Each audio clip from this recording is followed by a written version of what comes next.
I saw Ventura, but sounds like LA County went back home. Well, they called everybody immediately in Brentwood.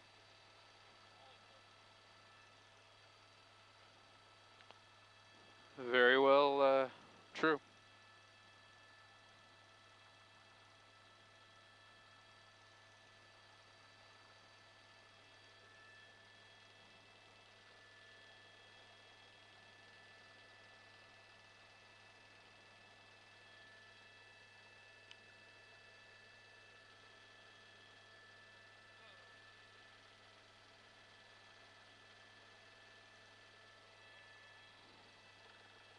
I want to know what that is. That's just the guy's house. The trailer. Really? Yeah. It's like an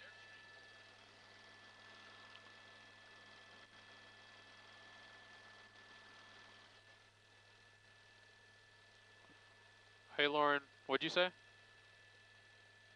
Okay, copy.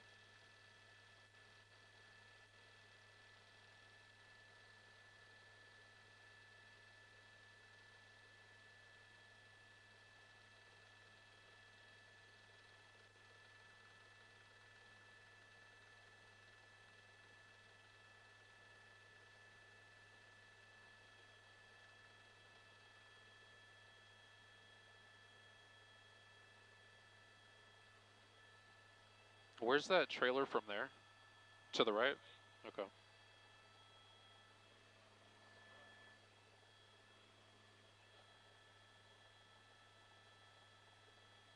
So it looks like the pattern is they cut through the smoke, they go, they make a U-turn, come back, and then do the drop. 360. A little bit. Well, they're dropping in Brentwood now.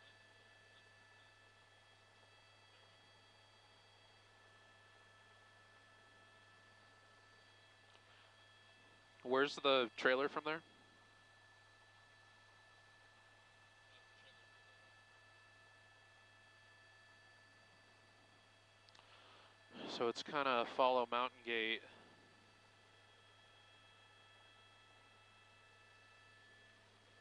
Is that the next ridge? Is that west of Mountain Gate is at the edge of Sullivan Canyon. There's Sullivan and Mandible kind of together right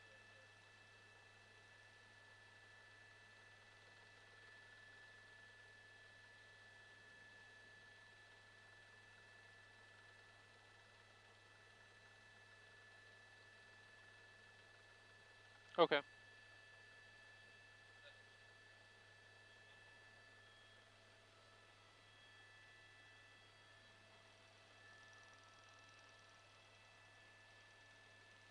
Yeah, 12 o'clock. Yeah, well, it's one of them. Just CGTN. I think so. That guy's gonna spot for him, and then he's, yep. Pop, pop.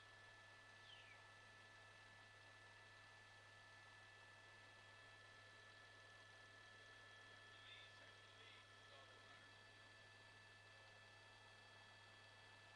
That was a skinny one. Yeah, but it was fucking packed up.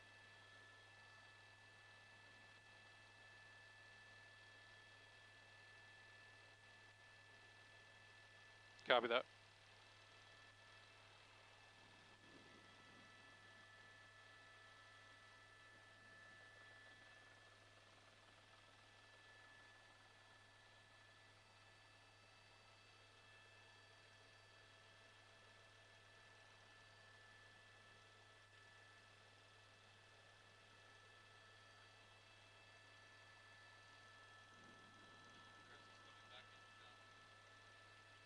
He left? He left.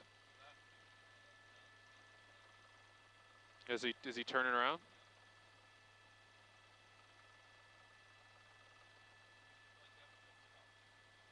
I I think they did. Oh, and then they evacuated Brentwood. think, I don't know. Like, you got game, right?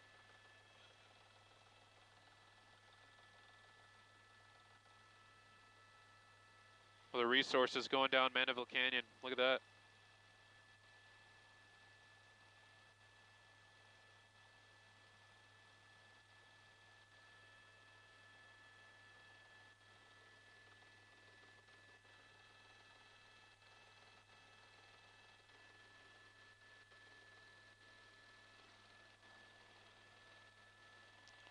What's all that buildup on the north end of Brentwood? That's that canyon that goes east and west in. It's established in there. So here's the house we're watching burning. Yeah. Look exactly behind it.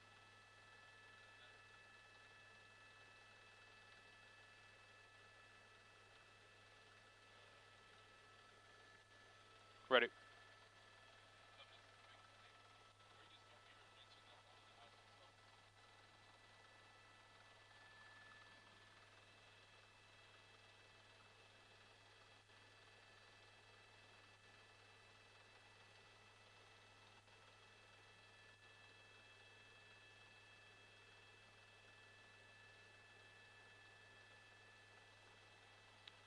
That's West Ridge.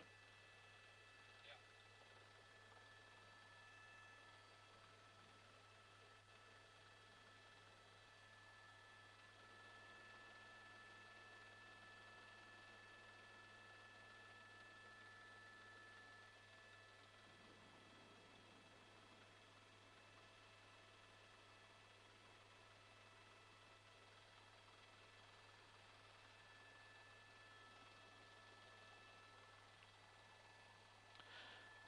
Yeah, Irene, we've been keeping an eye on this community here. This is the West Ridge area, kind of on the north end of Brentwood, and we are seeing that the fire appears to be established in the canyon directly to the west, and that is a concern.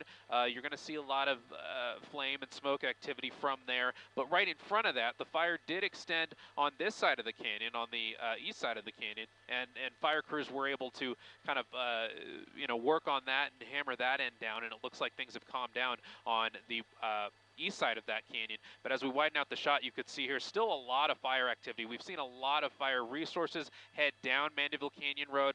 This is the western slope of Mandeville Canyon, so you do see that fire starting to creep down, and if we zoom in there right in the center of your screen, you can see there one of those edges of the fire creeping down, and I think that appears to be a structure. That's the first structure that I've seen. We saw a trailer a little earlier that may have caught on fire. This is the first structure I've seen. I'm not sure if this is a home exactly. We're going to try and get the details on that, but this appears to be a home. It looks like there's a pool in the back, so that is definitely an unfortunate sight. This is the first structure I've seen burn in the past day or so, because it seems like most of this fire has been kept to the back country. Even though it's continuing to burn, continuing to put up smoke, this fire has now moved into populated communities again, now on the east side of the fire, and we have our first structure burning here. This appears to be on the west end of Mandeville Canyon. You can see there Mandeville Canyon Road at the bottom of your screen. That's the concern right now. That's where fire crews are going to put up a strong fight. They have all those resources in there. They're going to work on structure protection. The wind appears to be a slippery slope right now. Looking at the trees right in that canyon, I'm not seeing a lot of movement on some of those upsloping ridges that are maybe north facing. I do see a little bit of gusty conditions, but in Mandeville Canyon itself, it appears to be okay. Look at that flag there at the very top of the ridge. So you can tell there's gusty conditions in certain parts of this fire, and that's what happens in these areas with a lot of hills and valleys. The Santa Monica Mountain's a perfect example of that. So you have areas where there's gusty conditions and areas that aren't so gusty. Right now, fire crews are going to use the topography to their benefit, even though this is definitely an unfortunate sight here, a home burning on the west end of Mandeville Canyon, but fire crews are going to use the topography to their benefit in that the fire will be creeping down the slope of Mandeville Canyon, and we know that fire moves slower downhill, and it's on those uphill slopes that fire crews definitely have to worry about those racing fire spread conditions. That's where things can get out of control very quickly. But just a sad sight to see this home almost already a complete loss, and we didn't see this a few minutes ago. But that's definitely a concerning sight. You still have a lot of resources in the area, a lot of resources on the ground, multiple helicopters in the area. They've been picking up water from Stone Canyon Reservoir on the east end, on the other side of the 405, so that's a short trip away. They can get water and they can bring it to this area quick, but they seem to be doing everything that they can. They have a lot of helicopters from out of town right now.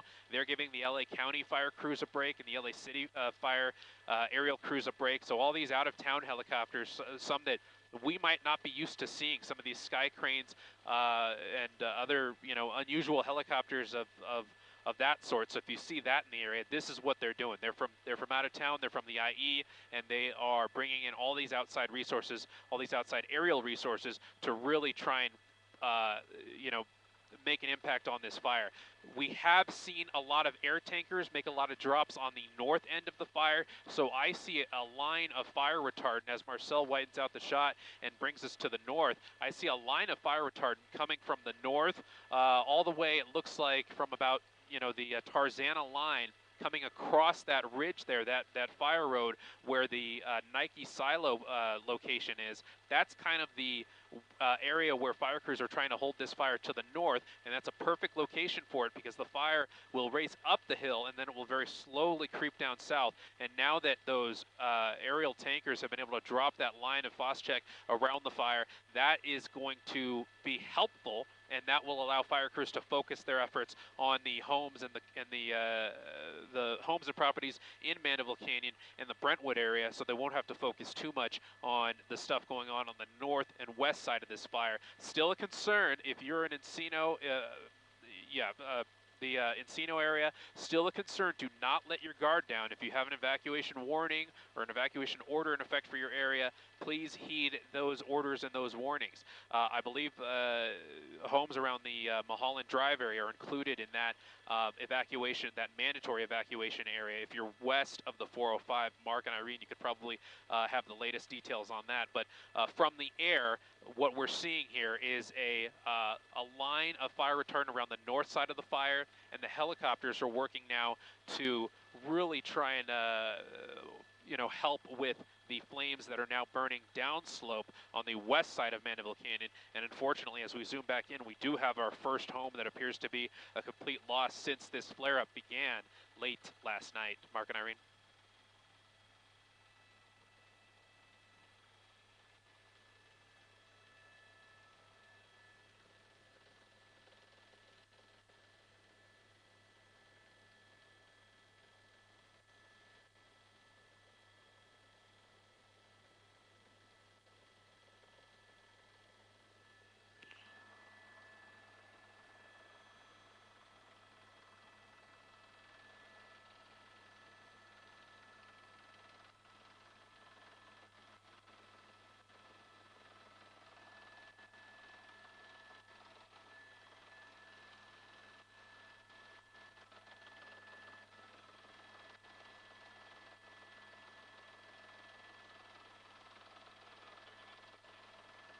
Copy.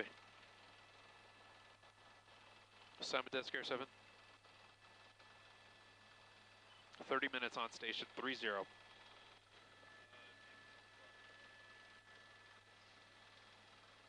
Can you repeat your last?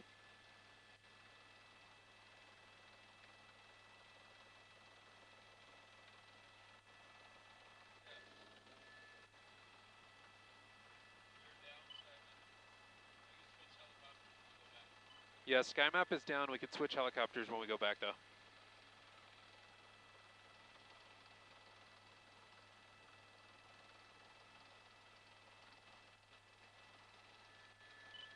Let me check.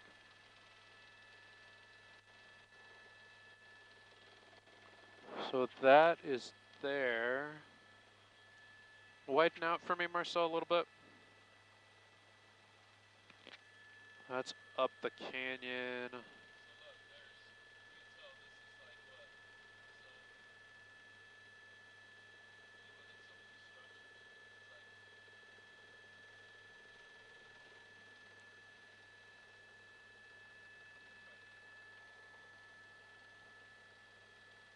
I think, no, that's not it.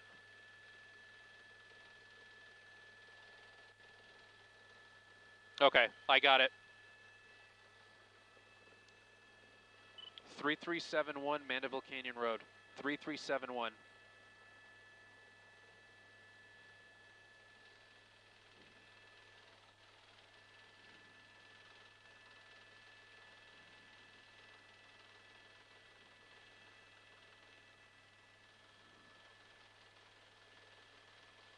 Oh, that's sad.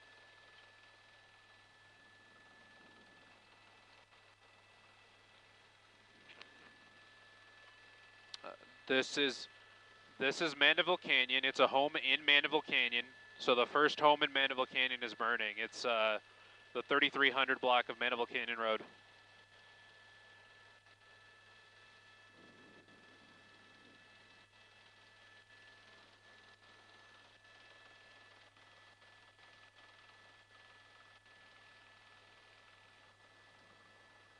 Copy. Oh my goodness. Yep, it's going up.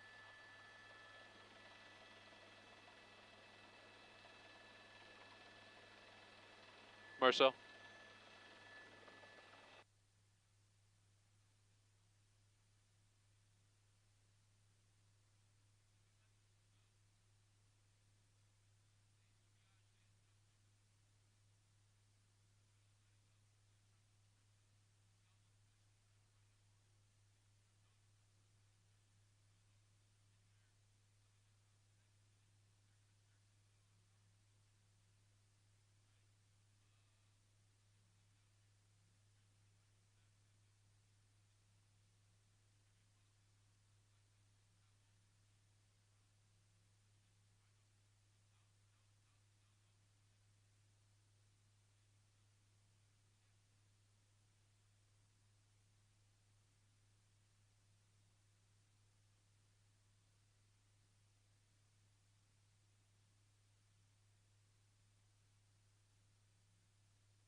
Copy. Thank you.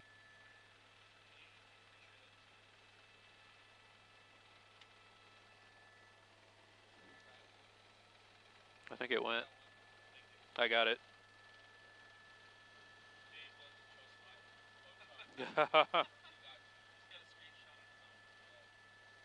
I got a small HD up here.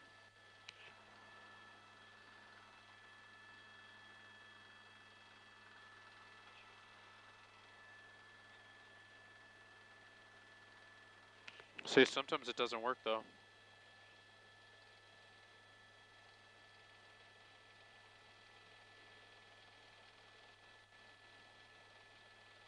There we go. With just your phone.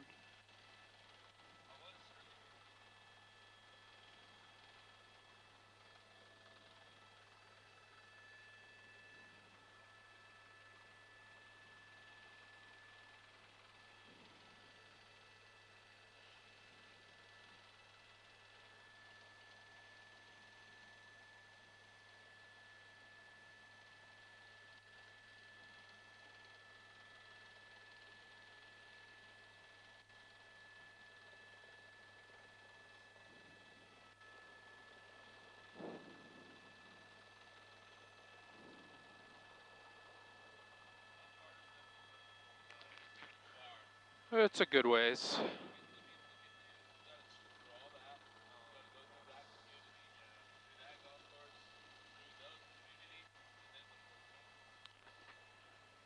I mean, yeah. I mean, once it gets on this side of Mandeville Canyon, if you get the wind, it could shoot down that way, and then you get Getty down there. That's scary.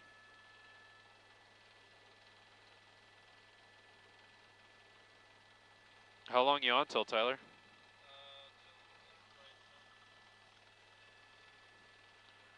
Are they doing downlink, Marcel? Are they doing downlink? The other ship? No. Oh, okay. Before we go 4 o'clock, I think. Was there a reporter too? Yeah.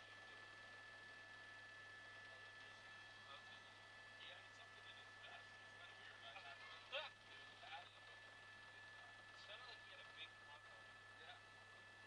This guy's never late though. He was particularly wondering where Kamala's house was. Oh no. Crazy. I think he wanted to protect his wife.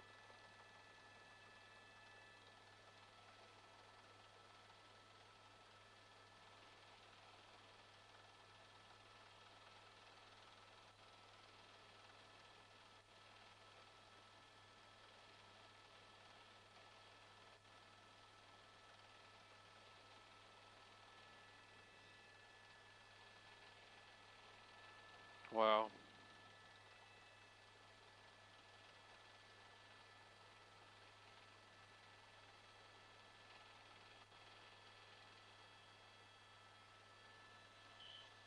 Man, he's just watching. We're still a good ways from the 405. It still has to get through Mountain Gate. It has to get through Mandeville Canyon, get up slope, which I think it can do, but then it has one more canyon to get through, and then it can come down towards the 405. So I think we're a number of hours away if they even let it get that far.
What do you think, Tyler? Like 20, 15 more minutes?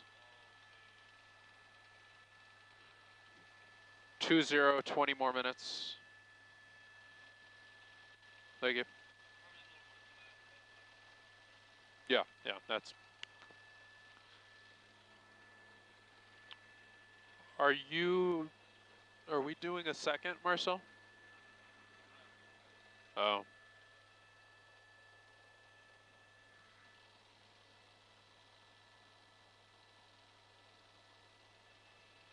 copy that.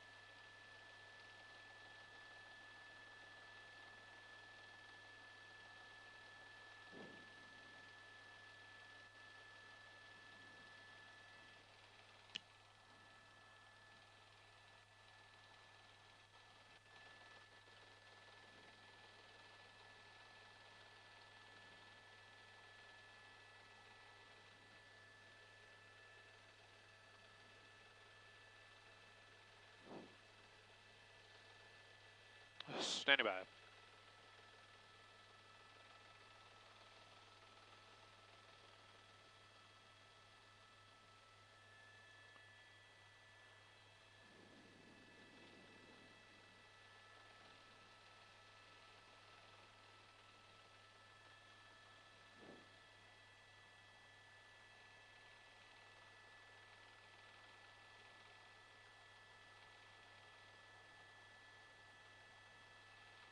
Copy.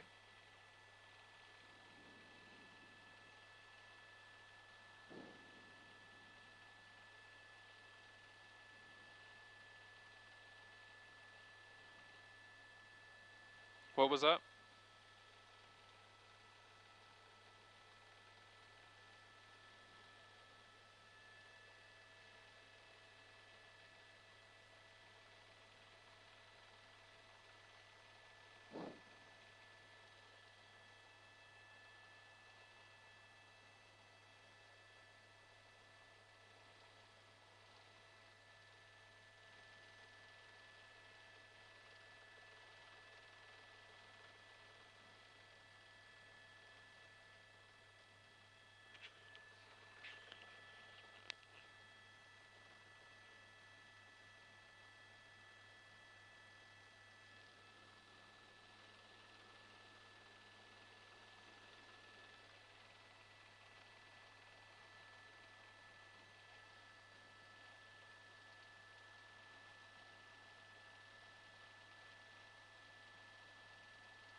Yeah, Mark and Irene, this home that we've been focused on, that's the first home we've seen burning in Mandeville Canyon, and it is just an unfortunate sight after days and days of dealing with this firestorm, starting with the wind conditions Tuesday night.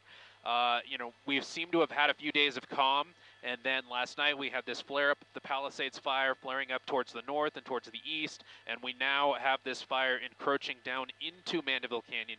That's where fire crews are trying to put up a stand, but unfortunately there are homes a little bit up the canyon. This home's at the end of a driveway, still has an address of, we believe, on the 3300 block of Mandeville Canyon Road.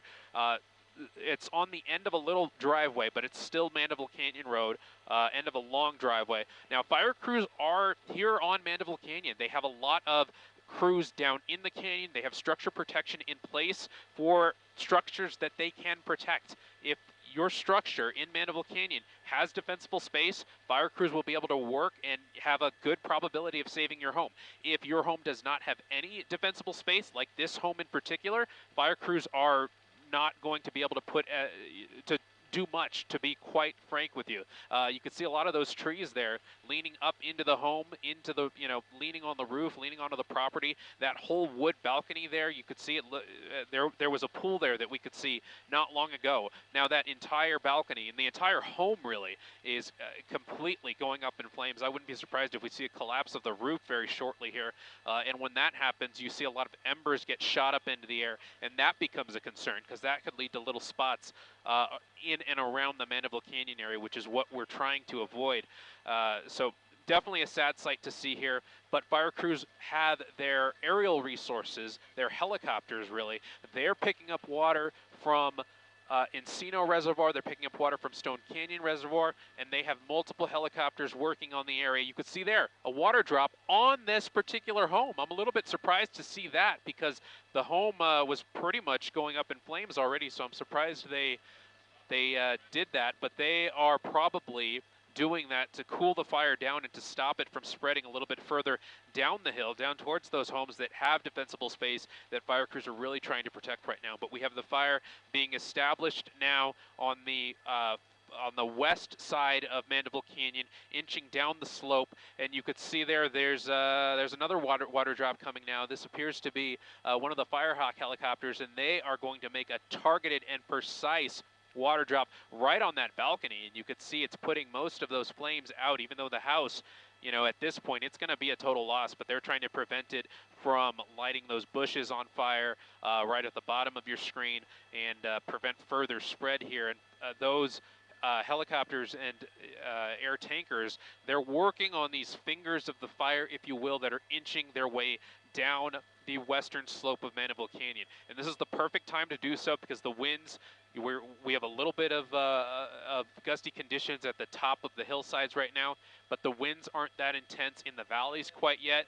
And on the western slope where the fire has to move downhill, the fire will move slower. So this gives fire crews and those helicopters time to put a lot of water drops down and hopefully prevent it from crossing Mandeville Canyon, or at least hitting any more homes in Mandeville Canyon. As we saw a little bit a few seconds ago, one of those C-130 Hercules air tankers, they're preparing to do another drop in the area of fire retardant.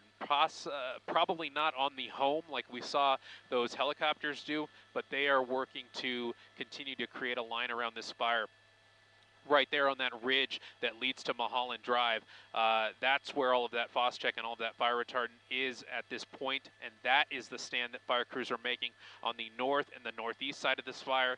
But the big focus right now, you can see those homes there. We'll try and find out where those are exactly, but those homes are already covered in fire retardant, which is kind of a thankful sight to see at this point. As you see that fire helic right there, that's going to be from Ventura County Fire, so they are in the area. And you have a lot of assets from all over the place, all over Southern California, coming in to the area to help with the fire efforts, and they are giving our local fire crews from LA County Fire and LA City Fire, they're giving them a little bit of a break right now, so they can recover, they can do maintenance on their helicopters, and they can rest their crews. So all of these crews from different parts of Southern California and different parts of the southwestern United States are now in the area here, helping with this firefighting effort now as the fire creeps slowly down Mandeville Canyon into Mandeville Canyon, and we unfortunately do have our first home lost in Mandeville Canyon. A little bit upslope, so not in the bottom of the canyon where all the rest of the homes are, but unfortunately that is our first home lost there in the center of your screen, near the address of 3300 Mandeville Canyon Road. Mark and Irene.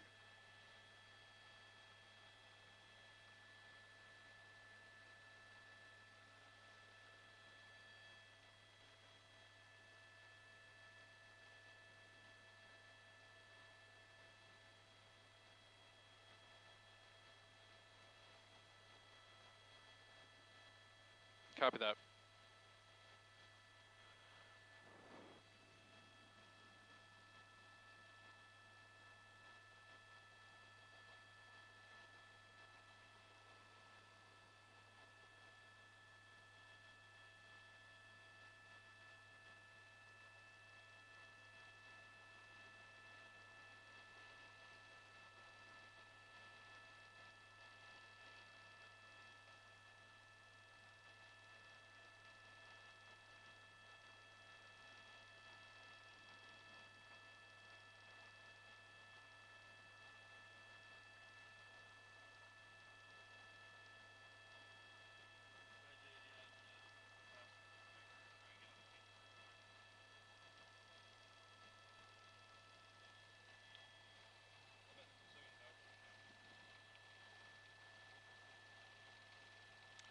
Yeah, you can see the 405 freeway at the bottom of your screen. It is still a bit, a good distance away from where the flames are. The flames would still have to cross Mandeville Canyon and go through the Mountain Gate community, which is definitely what fire crews are going to do everything in their power to prevent. We may see little fingers of this fire kind of get close to maybe this side of the Mountain Gate community, but I don't foresee an impact to the 405 freeway, at least in these early morning hours. Once the winds pick up a little bit later on, you can't really predict anything after that. So that will be a concern then. If you have to use the 405 right now, I think you should be fine. I don't even see any traffic down there that's too bad at this point. When we were on that wide shot, you could see this, this giant plume of smoke that this fire is still putting up, as you see another air tanker prepared to make another fire retardant drop there through the center of your screen. But all of this smoke that the fire is putting up is moving to the southwest. Unfortunately, it's moving over, the Pacific Palisades community that's already been, doesn't need anything else to worry about, let alone air quality issues. A little bit over Santa Monica as well. So if you're in the Santa Monica area, beautiful drop there, by the way, by that air tanker, pretty much putting a line of fire retardant right in between those flames and the homes in the Mandeville Canyon community. And that is what I was hoping to see here shortly. You have the helicopters making individual water drops, but these long lines of fire retardant, that is what is going to hopefully help slow down this fire and hopefully prevent it, as it's creeping down the hill, which is what it will do in these circumstances as it's going downhill, and hopefully that, because of the slower rate of spread that the fire is moving at right now, hopefully that gives fire crews enough time to bring in more water drops, more fire retardant drops, and really put a lineup defense on the upper slopes of Mandeville Canyon, even though unfortunately we do have that one home lost so far at 3300 in the vicinity of 3300 Mandeville Canyon Road. I don't want to give an exact street number because I can't confirm that, to be honest, from this altitude. We're still at about 7,000 feet, so we're above this layer of smoke right now. What this layer of smoke can tell us is that there isn't a lot of wind, but there is a push. We're beginning to see that push from the north to the south, and we're seeing that smoke be pushed to the south and to the southwest offshore. So that's where that's the overall trend of wind right now. So not good news for the folks in Brentwood. Even though fire crews are in those areas, they have structure protection in those areas, and they're going to do everything in their power, as we've said, to prevent any further spread of this fire into homes that have defensible space that are able to be defended. Unfortunately, that home there on the right side of your screen, it didn't appear to have any defensible space really, and that is why that's why I believe we saw fire crews, once they saw it go up, they knew that there was nothing else they could really do except for prevent further spread from the home to the brush. And we're seeing a little bit of these flare-ups as the fire continues to creep down the hill towards Mandeville Canyon. But again, the good news is it has to go down before it comes back up, and it will move slowly down. There isn't a wind component right now that is pushing the fire downslope towards Mandeville Canyon. It's just a lot of fire, and it's a long line of fire. The fire line right now runs from the top of the Santa Monica Mountain slope pretty much right on Old Mulholland Drive, the dirt road. That's the far north end of the fire that has active flames right now, and this is running all the way down to the kind of about halfway down Mandeville Canyon Road. I know Josh Haskell was on earlier talking about how Mandeville Canyon is the longest dead-end road in the city of LA, I believe was the stat that he mentioned, and the fire line runs about halfway down Mandeville Canyon. So that just paints a picture of just how much of an active fire crews are working on right now, and they're throwing everything they have at this. They have the crews on the ground that are stationed for structure protection, so they're not actively climbing the hill putting out the fire. They're set up and setting up a line of defense for structure protection. And you have these helicopters, this one in particular, that's going to be National Guard right there, a Firehawk from the National Guard doing an amazing water drop right there, trying to cool those embers on the upper slope there of Mandeville Canyon. You see another one coming in right behind it, and this is really an amazing sight to see, because that's going to be Orange County Fire right there. They are coming in one after another, these Firehawk helicopters, to put as much water as they can as the fire once again inches down Mandeville Canyon slowly, giving fire crews hopefully the time they need to knock out a lot of these hot spots and get it, and hopefully prevent it even from crossing Mandeville Canyon at all.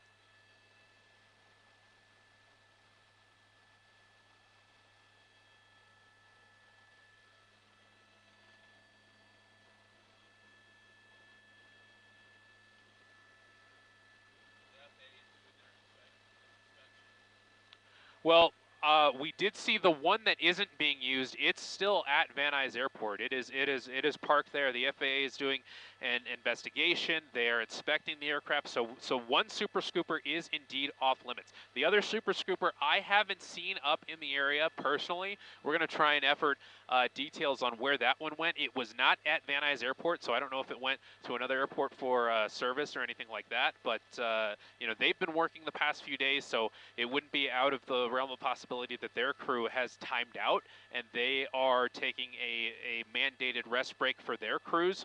So that could be the situation with that other Super Scooper that was not damaged by that drone strike earlier this week. But we do know that one of them still on the tarmac at Van Nuys Airport, right where 7 is based, and still grounded for now. So one Super Scooper out of commission right now. The other Super Scooper, we're going to find out where that is and find out if that's going to be available to help with this firefight today. Amazing.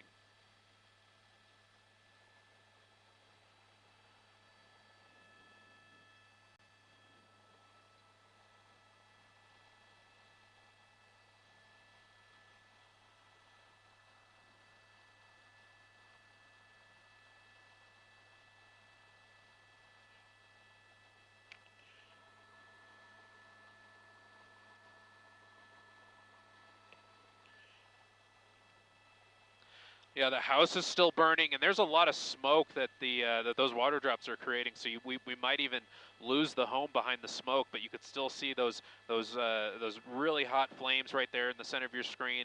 The porch that those water drops really hit hard a little bit ago. That porch is they've done a lot of work on that, but you're still seeing some flames because the fire was just burning so hot in and around the home. But hopefully they're going to try to prevent the fire from spreading into the brush that was around that home, which is just a really difficult ask right now. We have, if Marcel widens out the shot and pans to the right, we have another DC-3 tanker. I think this is the DC-10, excuse me, coming into the frame. I believe it might be setting up for just an observation pass right now. It looks a little bit too high to do a fire retardant drop right now. And that appears to be what it's doing right now. But that's just an amazing sight because these DC-10 tankers can drop so much fire retardant, such a long line of fire retardant, hundreds of feet in length. And to see a plane that big flying low over these residential areas is just an amazing sight to see. So we saw it do kind of a supervisory pass of the area to try and see where it needs to affect its drop. There's a lead plane that also does a lower pass of the area, and that lead plane will talk on the radio with the pilots of this DC-10, and they will negotiate where that drop needs to be specifically, and then that lead plane will lead the DC-10 into exactly where that drop needs to be made. You'll see a little puff of smoke come from that lead plane, and then the DC-10 tanker will drop the fire retardant right there where you saw that puff of smoke, or right a little bit past that. But this is just an amazing sight there. You see the 405 freeway right in the background, and this DC-10, this very large, this is a passenger aircraft. It possibly has a past life as a airliner many years ago, and then has been repurposed as a fire tanker. So it's just amazing to see that plane be put in service for this use that is very beneficial and very much needed in this community. We see the DC-10 turning back around. It does appear to be a little lower right now, but I don't see the spotter plane, so I'm not sure if it's going to make a drop right at this point. It might be making another pass, trying to figure out, the area of need right now where fire retardant needs to be is a little bit low in the canyon. It's a little bit obscured by smoke, so that tanker pilot, may be kind of weighing his options right now to see what options he can take, where he can actually affect a drop, and if he can even affect a drop that low in the canyon where there's still a lot of smoke right now. The tanker has climbed a little bit in the air. He's probably about 2,000 feet over the fire scene, so I don't think he's going to make a drop at this time, but he's still circling the area, still kind of looking around, seeing, and deciding if and when that tanker can make a drop. And when he does, that's just an amazing sight to see, because like I said, it's a few football fields long of fire retardant, of a line that can become a fire line that fire crews can work with and really hope to slow down this fire once again that is creeping down Mandeville Canyon, down the western slope of Mandeville Canyon towards the road down there at the bottom of the canyon. You can see there another flare up there. That's on the west side of the canyon, where there's a lot of brush. There's a lot of brush that hasn't burned in many years, so you're going to see these flare-ups as the fire kind of gets embedded in and around that brush. But hopefully with these water drops, with these fire retardant drops, you'll see fire crews really and hopefully slow down this fire and hopefully prevent it even from crossing Mandeville Canyon. You could see right there at the center of your screen that pink hue on the hillside. That's where fire retardant has already been dropped. And you could see the white smoke. You could see a little bit less fire activity there, but I'd be a little bit concerned about the flare-up that we're seeing a little bit on the right side of your screen and a little bit of the flare-up at the center of your screen, because that might be below the fire retardant.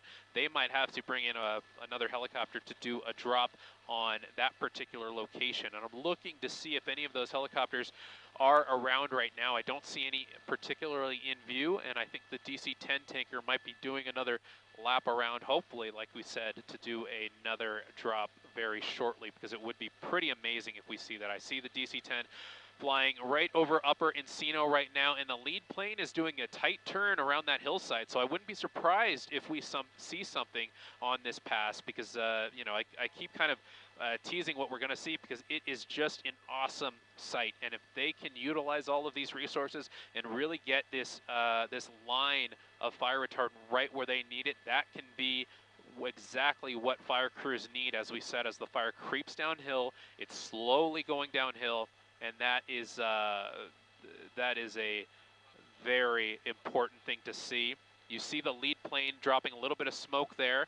The DC-10 pilot is following that smoke, and there you see the fire retardant drop starting, and he's going to continue. He's going to keep going. As we said, that can drop a line of fire retardant a number of football fields long, and wasn't that just amazing? Right there in the canyon, right there, probably on top of some of those homes, but that will serve as an extra layer of protection on the hillside here in Mandeville Canyon. 12,000 gallons of fire retardant that DC-10 can hold. Mark and Irene.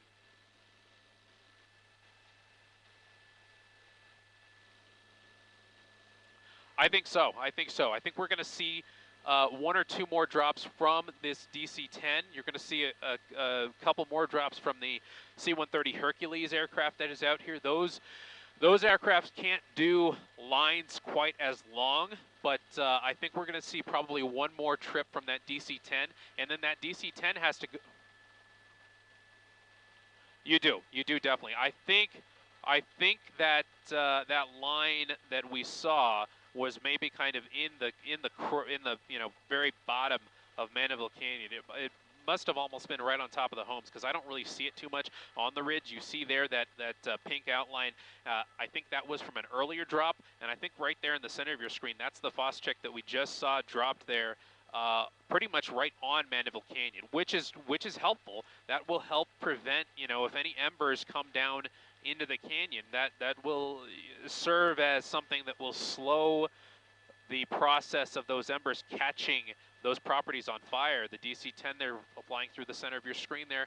I'm not sure if it's going to try and make another pass right now. It's not immediately leaving the area, but it is kind of turning around, and they've been having a pattern, so to speak, of going from north to south. So the fact that it's going from south to north right now, I'm not sure what it's going to do, but at some point they will need to reload, and they will have to go to either Oxnard or Foxfield in Palmdale.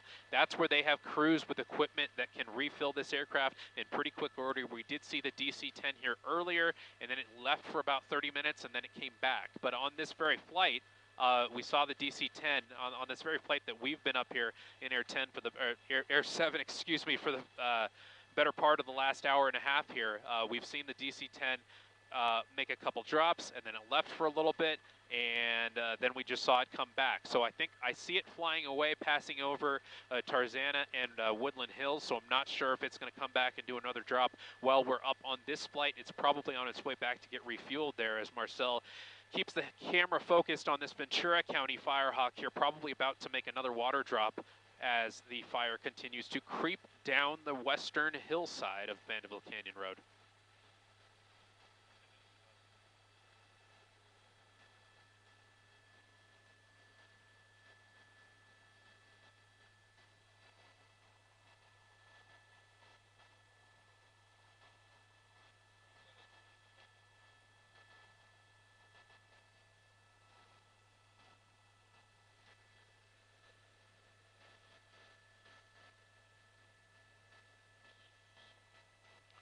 It appears that that home is quite a ways uphill. It's on a driveway, and it's on a hill, and there's a lot of brush around that home. And the homes next to it are good. They're not that far away, but they're downhill. There's a good distance from them. So hopefully, with all of these airdrops and the airdrops on the property itself, to try and knock down some of the heat from that fire, as you see it kind of being obscured by smoke at this point, because well, hopefully a lot of that smoke is coming from the water drops on the flanks of the fire a little bit to the north of here, and that's why we're seeing a lot more smoke. It is kind of a white smoke or a gray smoke, so not that dark black smoke that we were seeing a little bit earlier. But to answer your question specifically, it looks like homes, there aren't any homes immediately next to that home that's burning, so hopefully firefighters can hold it there and prevent it from attacking anything else in the Mandeville Canyon area.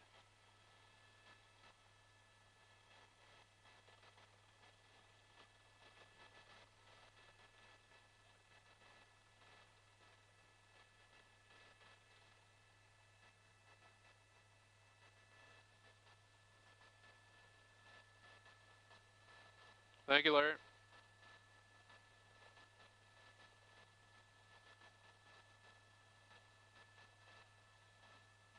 Copy.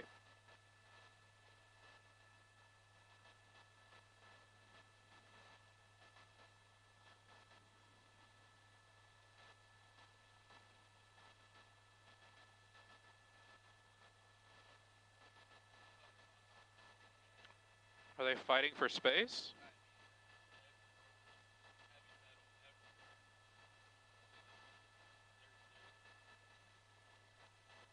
Wow.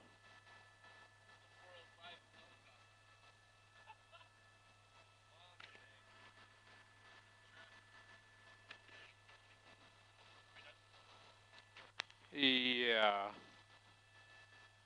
Simon Desker 7, we're going to start making our way away from this, but we'll hold a picture as long as we can. Yeah, we're good.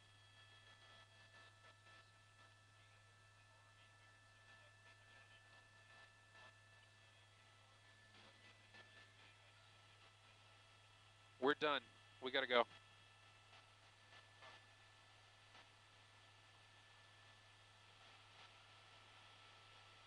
Copy. We'll hold a shot as long as we can.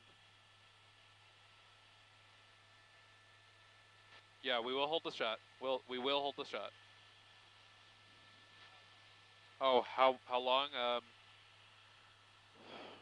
A couple more minutes, because we're descending pretty quick here.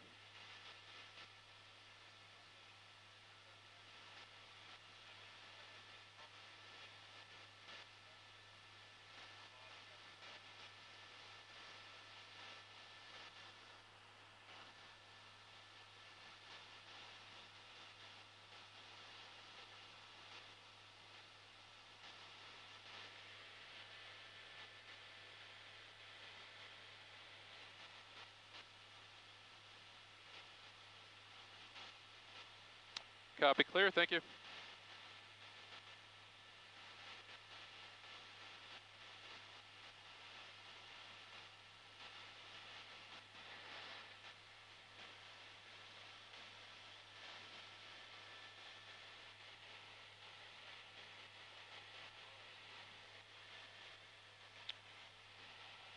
I think realistically about 30, like 20. What do you think? 20 to turn around. 11:30. We'll shoot to be back up around 11:30. Thank you. Look at him just hovering in there. Full power. Not you. Sorry.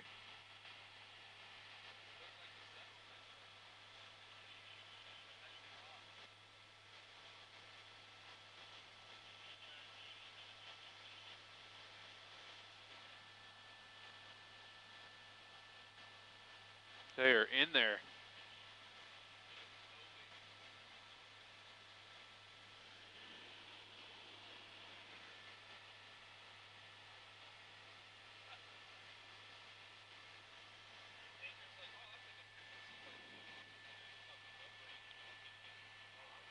On O2 or on the.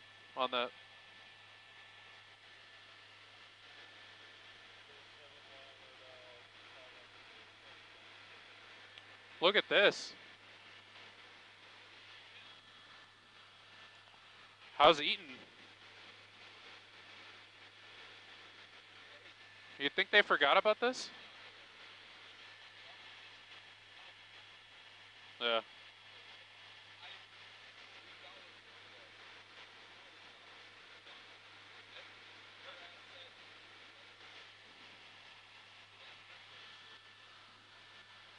What has Eaton been doing?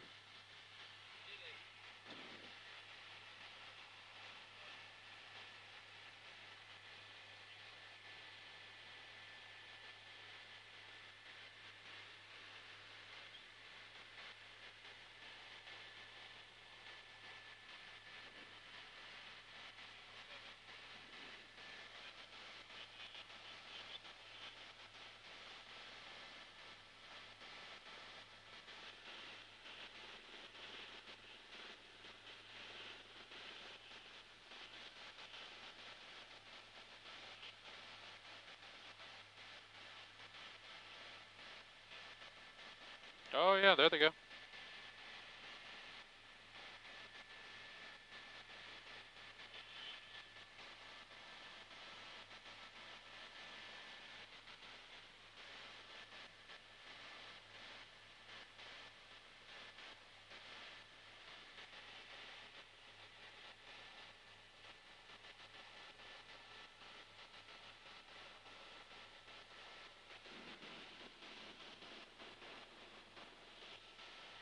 I trust you.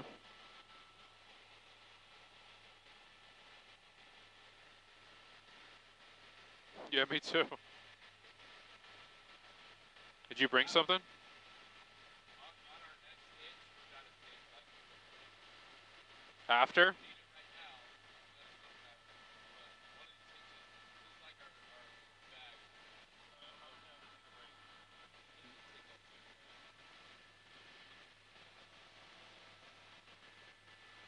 Simon Desker 7.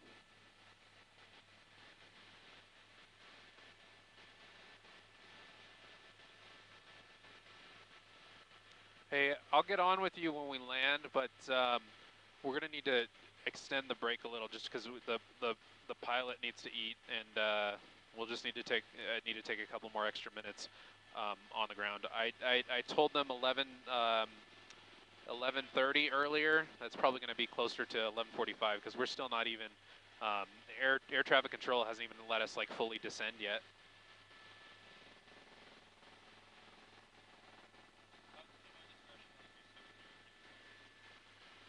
Copy.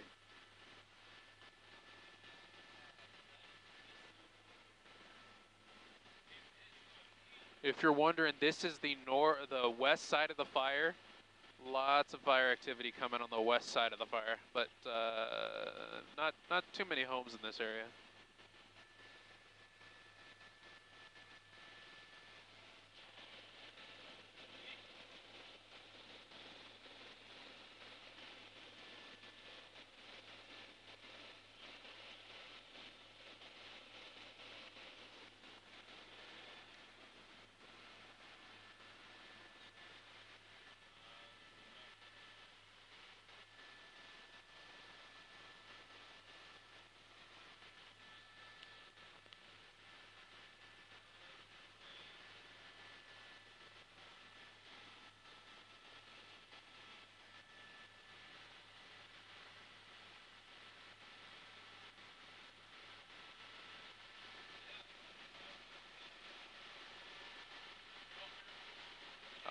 Are they trying to talk to me on microwave? Go for me.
live yet? You're not live either. So just so everybody knows, this engine, as soon as we can, they're going to back up and they're going to start an operation here, and it's going to get extremely loud.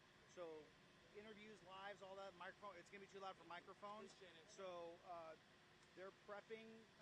But we can still Oh yeah, and if you want to go just further down away from it, but they're going to try and get that engine as close to this gate as possible. Every foot of hose that we can get out here and not over there.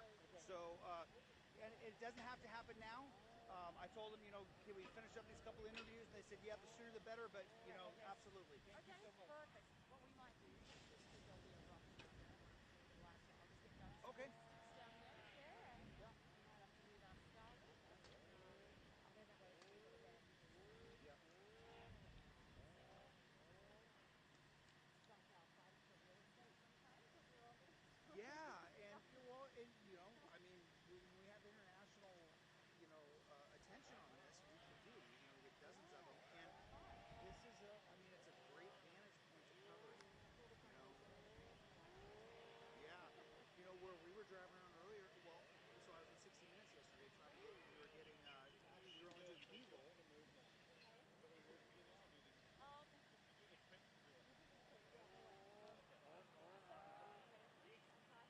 John Cleansmith Jr., John Cleansmith, it's all one word. C is in Charlie, L is in Larry, I-N-G is in George. The second I-N-G is in George, S is in Sam, M is in Mary, I-T-H, Jr. I'm a fire captain with CAL FIRE, and I'm here on the Palisades Fire as a public information officer. Captain, we are now into day 5 of this firefight. What is the sense on the ground? Are you guys getting on top of it? So we were able to get a little more containment overnight. We were able to bring it from the 8% yesterday up to 13%. For the viewers, it's kind of a difficult thing to understand with containment. Basically what that means is we were able to get more control line, containment line around the fire faster than the fire grew. So tomorrow, when the winds pick up again and we drop back down, that just means the fire outgrew what we were able to do.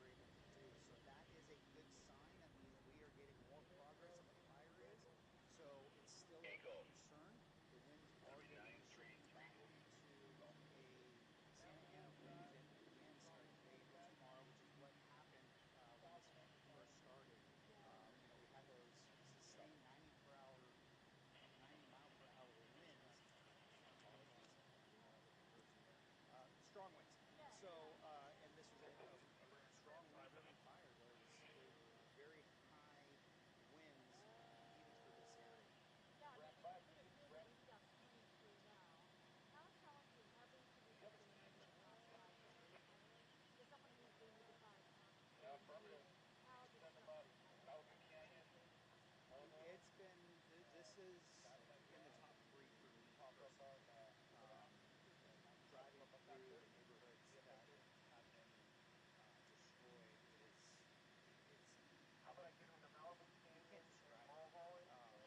describe it. Also being from the area and having family members and talking to people that were directly affected by this, kind of brings a bond together. There's a lot of crews that, you know, are not just from Southern California. All of the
to just point it through zero. And I thought it was a really bad time by our line.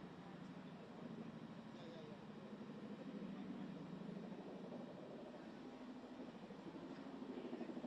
Yeah, we have one, but I never use it.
Prompter, you can't see it. Yeah.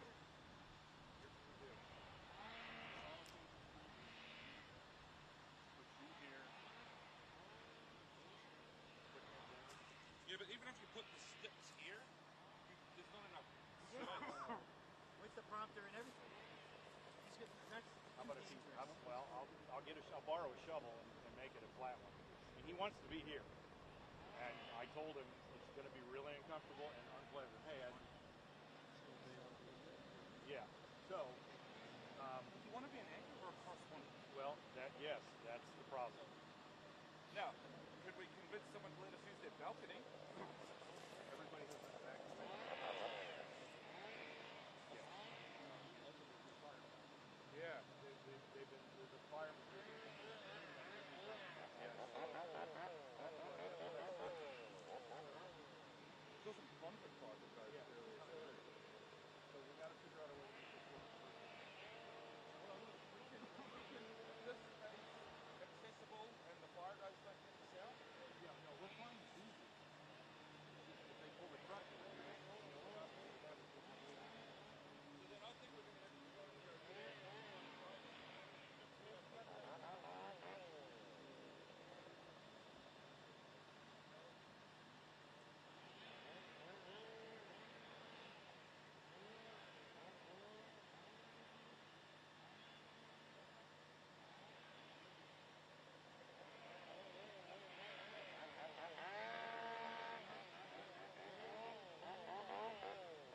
Okay, if you have any questions, oh, okay, I'm starting to see them here. Okay. First question, are there any estimates for the geography and scale of the rain that we could see over next weekend? Generally speaking, it's looking pretty light. The biggest areas of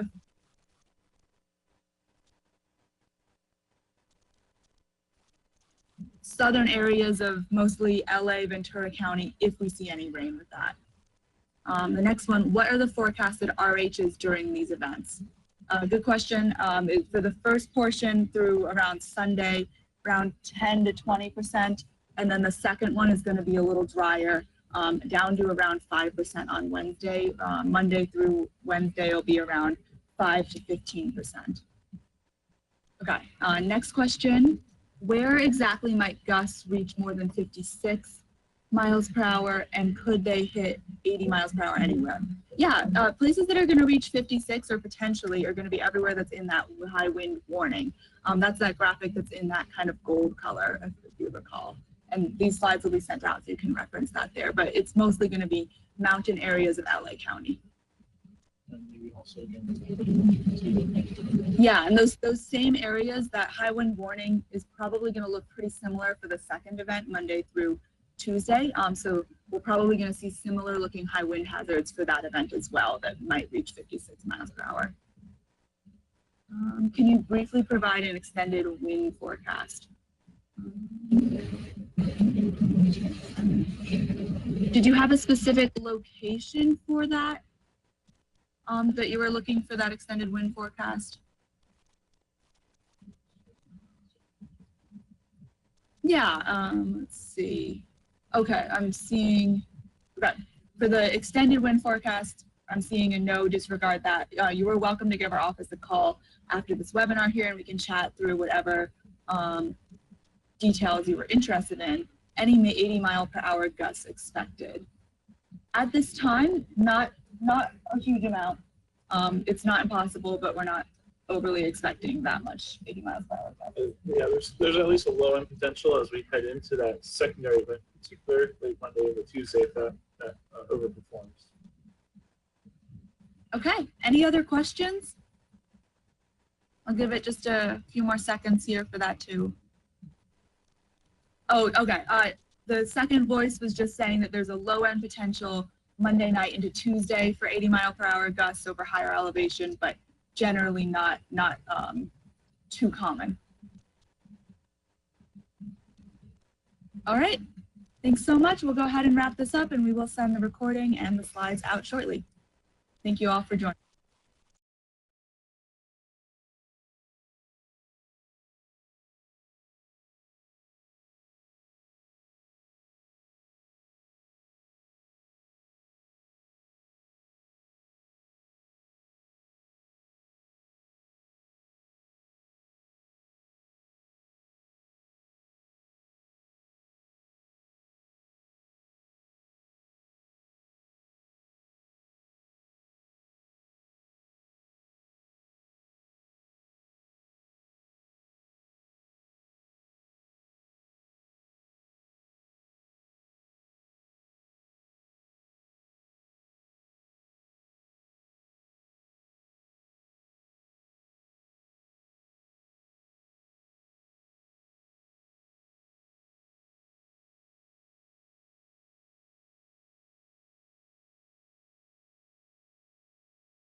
with my own eyes.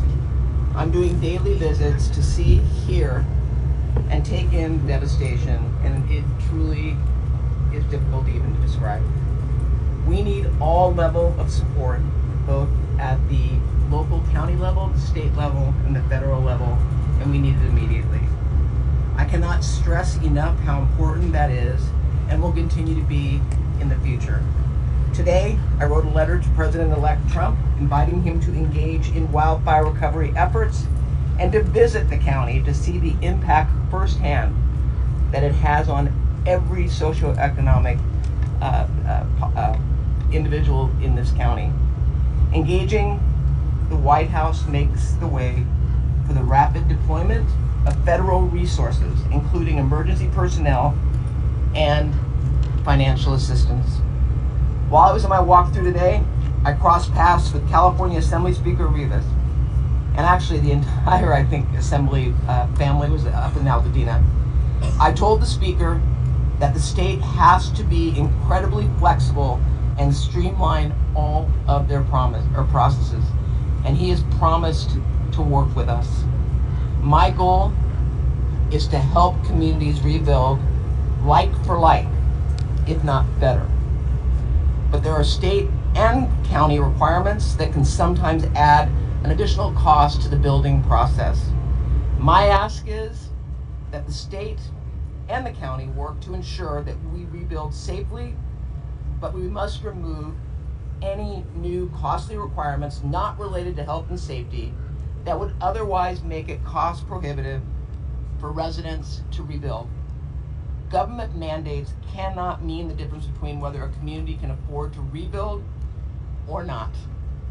We need to be extremely responsive to the individual needs of thousands of residents who are going to have to navigate this incredibly difficult process. Our community's resilience has always been inspirational and will be our guiding light as we move forward together. I understand that many of our residents are looking and thinking rebuilding is not just a priority, it is an urgent need. I've talked to people who know their home is gone and they want to begin today. I will make sure that the county works quickly to eliminate unnecessary red tape, ensuring permits are approved safely and swiftly so that reconstruction can begin as soon as possible. Again, my priority is to ensure that government becomes a facilitator, not an obstacle, as we move toward recovery. I will also prioritize creating one-stop service centers where all relevant departments are available in one place in real time to answer your questions, provide guidance, and support your rebuilding efforts. This will be designed with one goal: to make the recovery process as seamless and supportive as possible, and to make sure those resources are right there in the community where you are rebuilding. We're here to help, and we will continue to be here during every part of the process. With that, I'd like to bring up Los Angeles County Fire Chief Anthony Maroney. Thank you.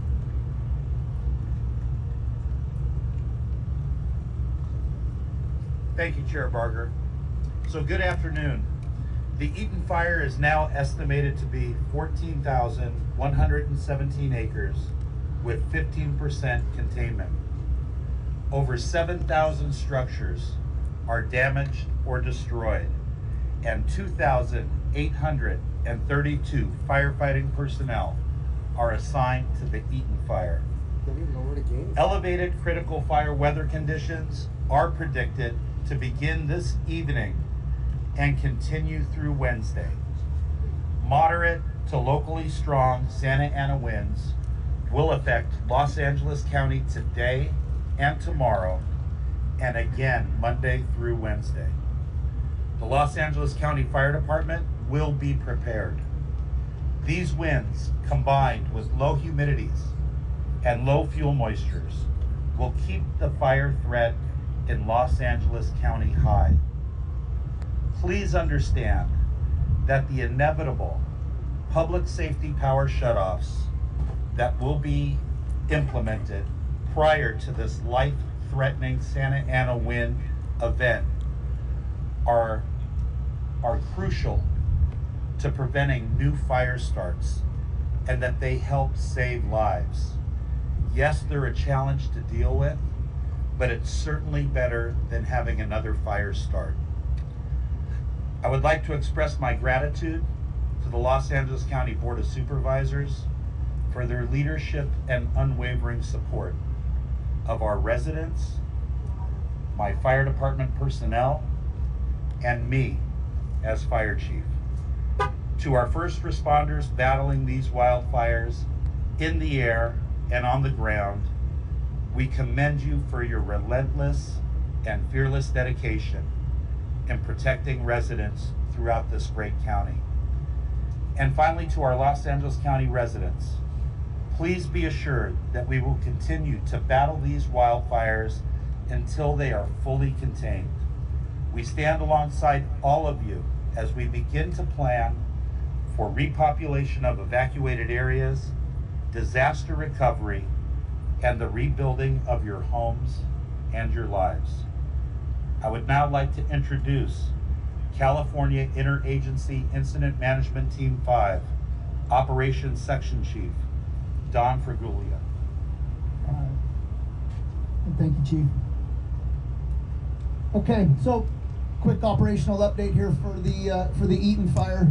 Over here, as we start on the right flank in Santa Anita Canyon, things are looking really good across the front country here until we get to about here, and then we're starting to still see quite a bit of heat, quite a bit of work through here in this area.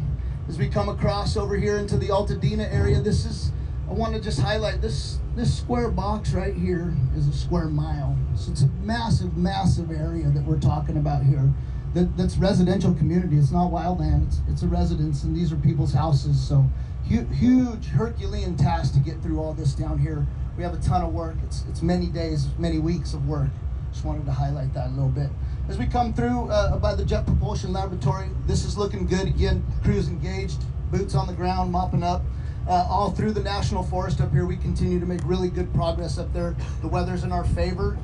We're using air tankers, we're using helicopters, all the tools in our toolbox to go get and put this fire out right where you see it right here. So that'll be our goals in the coming days. So thank you very much.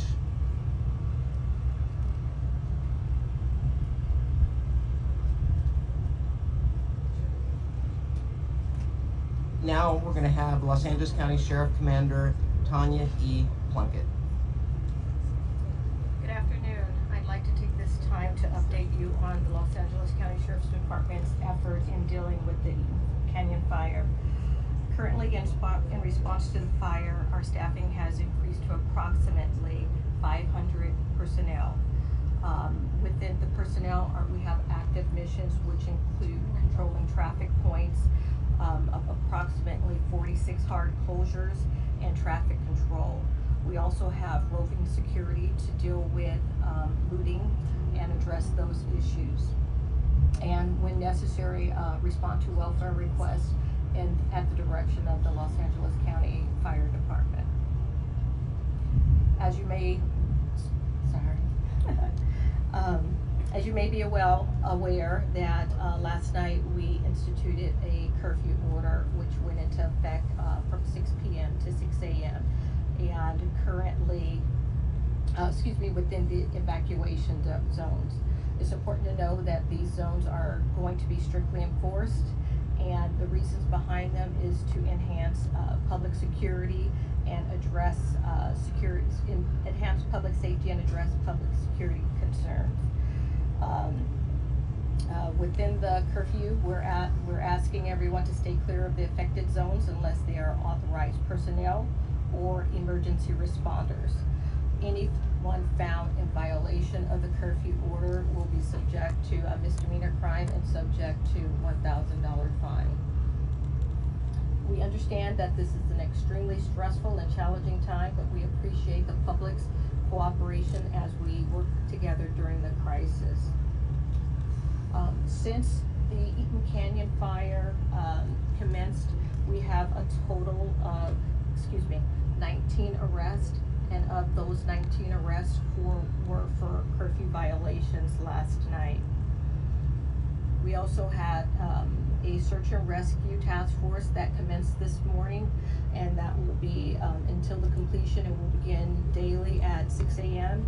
and end at 6 p.m. That search and rescue team, we are working jointly with our partners from Los Angeles County Fire Urban Rescue, the coroner's office, FEMA, OES, and the use of cadaver dogs to search for remains and reunite families, most importantly.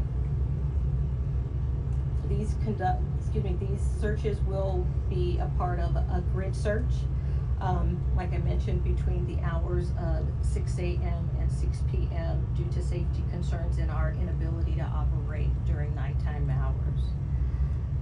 Unfortunately, we report that we have 8 deaths within the Eaton Canyon fire area that was affected by the fire. And in an effort to deal with the death and the tragedies as a result of this fire, we do have, working with our partners, family assistance centers that are open to provide information to people looking for missing family members, and that location is the Pasadena Civic Center.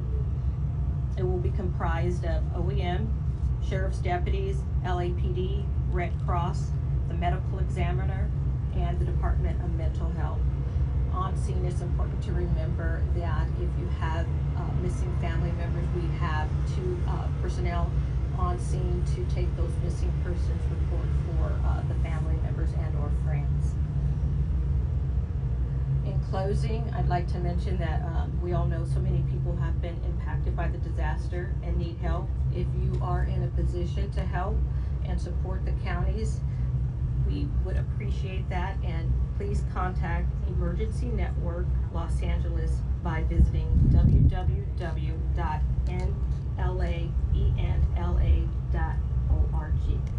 At this time, I'd like to introduce Los Angeles County Public Health Dr. Amish Mahajan.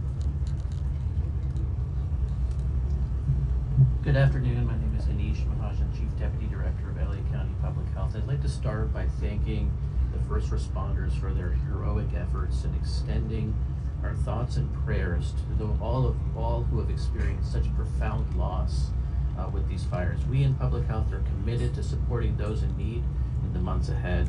I'd also like to thank the county supervisors, especially Supervisor Barker, for their extraordinary and thoughtful support of public health and all our county and city partner departments.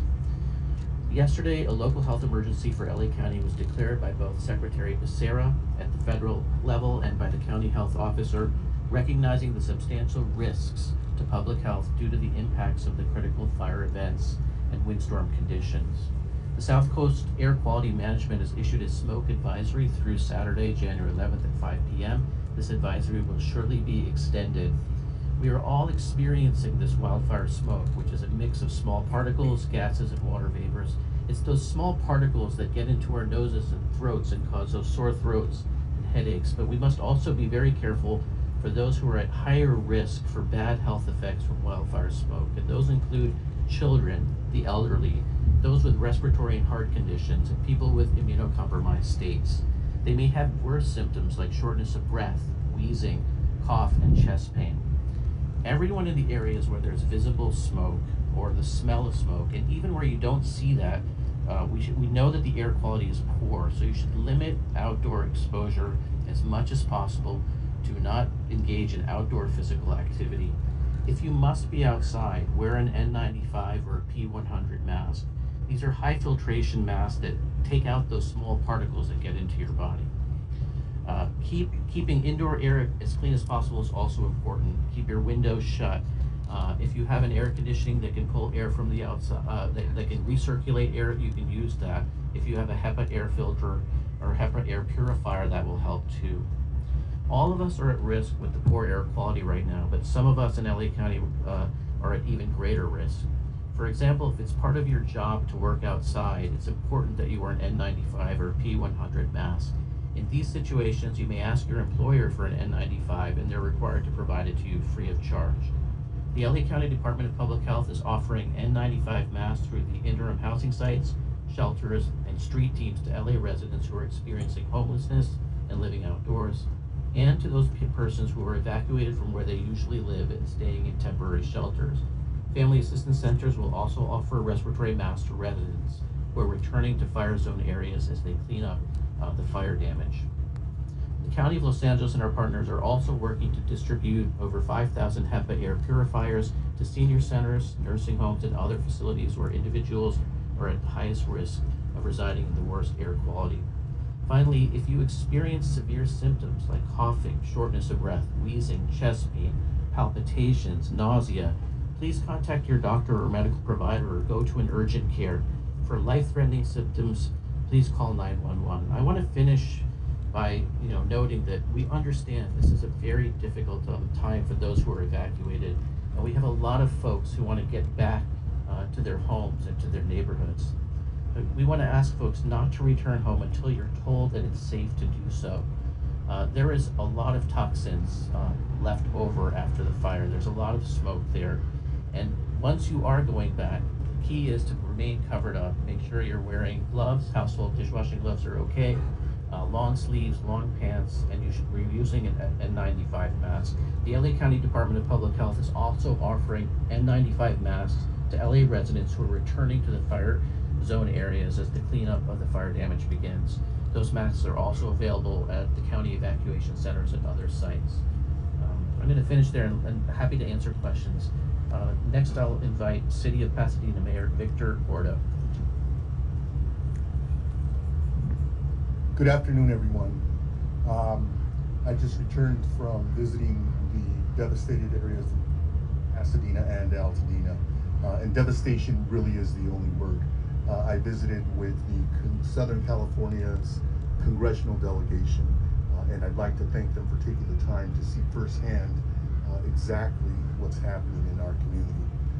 While it's devastation up there, I know that our community, our people in Altadena and Pasadena, we really are one community, is a resilient and strong community. And I'm here to tell all of you that the County of Los Angeles, Supervisor Barger, the State of California, and our congressional delegation is committed to supporting as we bounce back, and we will bounce back in Pasadena and Altadena. The resilience that we've shown in past disasters is proof of that. I'd also like to thank the first responders for all of their hard work and courage in assisting our residents.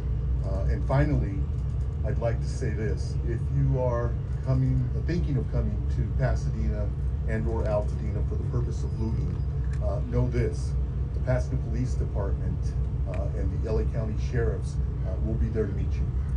If you're even thinking about it, think twice, because the Pasadena Pasadena Police Department and the Pasadena and then the LA County Sheriffs will not only be there to greet you, but you will be arrested. And so I would discourage anyone from even thinking about coming and victimizing our residents. Thank you very much. And now I'd like to introduce the CEO of Southern California Edison, Stephen D. Powell.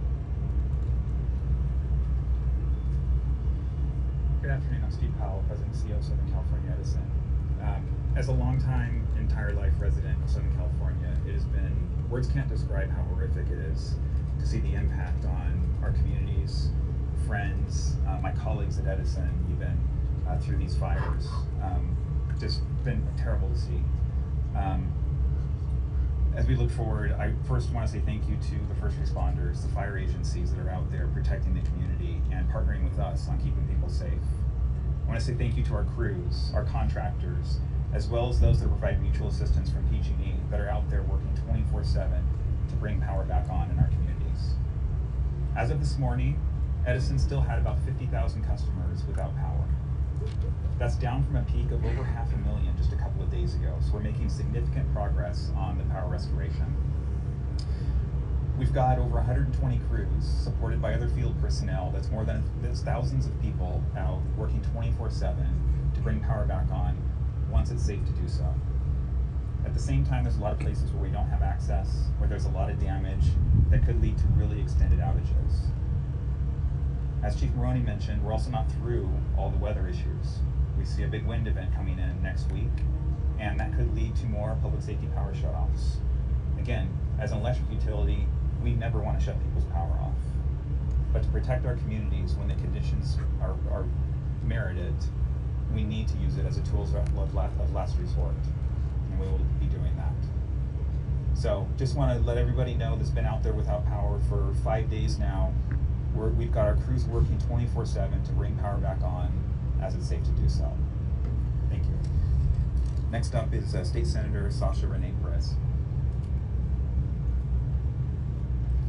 Good afternoon, everyone. I want to start off by first acknowledging that we have members of our Altadena Town Council here with us today, and I really just want to give them a big shout out. You know, so many members of their town council who are the elected body of Altadena have not only lost their homes, but they are also out there volunteering, making sure that people are getting resources, and that is so critical and so important. And so I just want to recognize the work that they're doing after they have lost so much. This is such a difficult time, and I'm so grateful that you all have taken the time to be here and to join us. First, you know, I want to share with you all, I was with the Attorney General this morning. He wants to make it very clear to everyone that price gouging is illegal. We have received reports that there is price gouging happening, whether that is around hotels, whether that is around apartment housing, whether that's around water. That is not okay. If you see price gouging happening online, please report it immediately. Us making sure that we are holding people accountable depends on all of you reporting. The website to do that is oag.ca.gov/report. I want to make this clear again, price gouging is illegal. It is not okay to price gouge during a state of emergency. These are innocent people that you are taking advantage of, and I want to remind folks, please have some humanity during this difficult time. In addition to that, many have been asking about help with navigating their insurance. We have an insurance workshop that's going to be happening here in Pasadena on Saturday, January 25th, and Sunday, January 26th at Pasadena City College. Both of those events will be happening at 10 a.m. You can schedule your appointment in advance at 1-800-927-4357. Make sure to call. You can go ahead and meet with an expert there who will assist you with navigating your insurance policy. In addition to that, we've been receiving questions about medication. If you've lost your prescriptions in the fire, you need them to be replaced. City of Pasadena pharmacy team is refilling prescriptions. In addition to that, Ultimed is providing immediate medications such as inhalers, albuterol, high blood pressure medication, and general medication for emergent needs at the Pasadena Convention Center. Ultimed is also providing mental health support and wound care as well. Both of those will be at the Pasadena Convention Center. And in addition to that, FEMA staff is currently at the Pasadena Convention Center right now. They will be here in the coming days from 7 a.m. to 7 p.m. to help those that need help with navigating their FEMA applications. I know that I've heard from many residents that they've received denial letters even though they've lost their homes, they've lost everything. FEMA staff is in town, located at Pasadena right now. They can help you with navigating that application. Please head there if you need assistance. And also you can reach out to our office. We will connect you with somebody at FEMA. Last but not least, we know Pasadena and Altadena are still communicating to the public to avoid drinking tap water in impacted areas. Please contact your local water utility to assess if your area has been impacted. We know the City of Pasadena is hosting water bottle distribution center at 450 North Lake Avenue. We also have Pasadena City College acting as a distribution center for donation goods. So if you need those items, please go ahead and head there.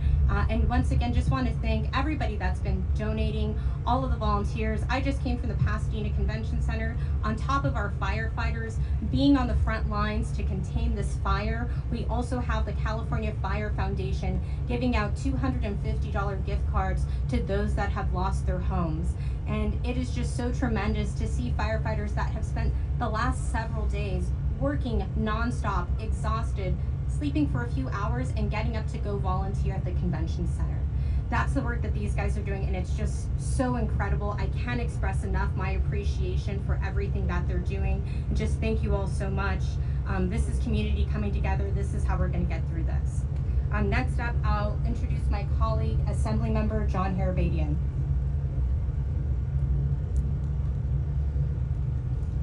Thank you, Senator Perez. Thank you, Chair Barger, for all your continued leadership. My name is John Harabadian. I'm the Assembly Member for the areas affected by the Eaton fire.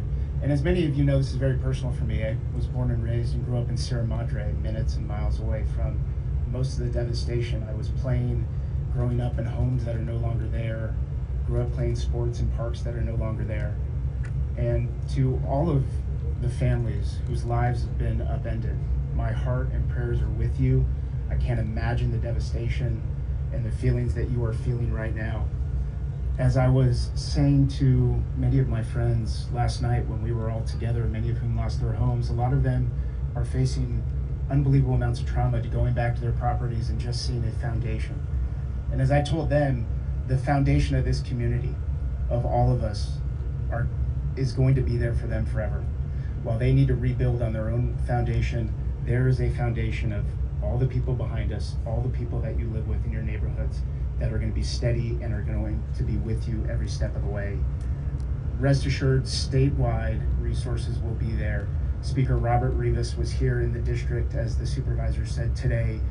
We toured together with the rest of the Assembly LA County delegation. Many of my members here, Assemblymember Mark Gonzalez, Assemblymember Mike Fong, were there as well. And we are committed to bringing as many resources as we need to help all those affected, to have a plan for the rebuild, and to make sure that no one is left out. All I'll say is that this is an active disaster, as many know. It is a perilous situation. Please have an emergency evacuation plan, and if there is an evacuation order, especially over these next few days, heed it. We stand united with one voice. We will get through this together, and we love you. We are praying for you, and we will continue to be right here for you. Thank you.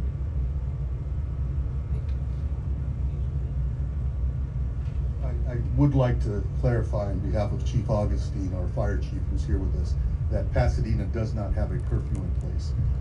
We are considering it, and our executive leadership team will make that determination. Para la comunidad de habla hispana, quiero decirles que yo sé que nuestra comunidad es resiliente, fuerte, y vamos a sobrevivir este evento. Aquí estamos con el Condado de Los Ángeles, el Estado de California, y también con la Delegación Nacional y la ciudad de Pasadena y la comunidad de Altadena para apoyarlos a todos. Si necesitan ayuda, vayan al centro de convenciones aquí en la ciudad de Pasadena, 300 Green Street. 300 Green Street es donde pueden encontrar ayuda y apoyo para usted y para sus familias. Gracias. Good afternoon, Helen Chavez Garcia, Communications Director for Supervisor and Chair Catherine Barger. We wanted to acknowledge the elected officials that are here showing their support. Assembly Member Mark Gonzalez, if you can please raise your hands as I name you. Assembly Member Mike Fong. La Cañada Flint Ridge Mayor Michael Davitt. Pasadena Council Member Justin Jones.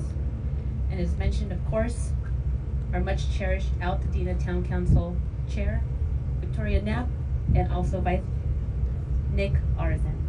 Thank you. Thank you. My name is AJ Lester. I'm a Public Information Officer here on the Eaton Fire. That will conclude our speakers for today. We're going to now open up for questions.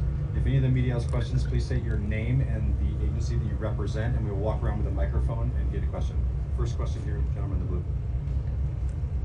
Gary Johnson, K-Cal. I saw hundreds of electrical repair trucks gathering at Santa Anita this morning. Can you tell us the plan of attack for all those trucks and when they will get started? And they seem to be from all over the Southwest. So again, this is Steve Powell, Southern California Edison. So in the event that we have a significant of damage to repair, we will stand up a temporary laydown yard. That's a place where our crews can go to collect materials, collect the next job, and get out into the community, and it keeps us efficient, storing power as quickly as possible. So as I mentioned, we have over 123 crews that are actively working on restoration, and that is a place where they can go and make sure that we're being really efficient. So we were able to get into the communities and get crews out yesterday, and they've been out doing damage assessment, beginning to clear things so that we can begin the restoration. So all those crews are active working today. I was actually there this morning.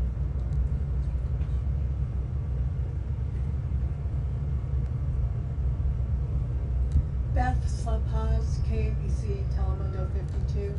This is for the Edison director. Is there any truth that one of your lines may have caused falling for the Hearst fire? And what do you know about that? So we're going to talk about the Hearst fire? Yeah. So we filed what's called an electric safety incident report, which we're required to file when there's either media or a certain amount of damage or certain criteria to get hit. There's a lot more investigation to be done on the Hearst fire to understand what caused the fire. And so right now we don't have any evidence that says that the Hearst fire was caused by our equipment, but there's a lot more investigation to be done.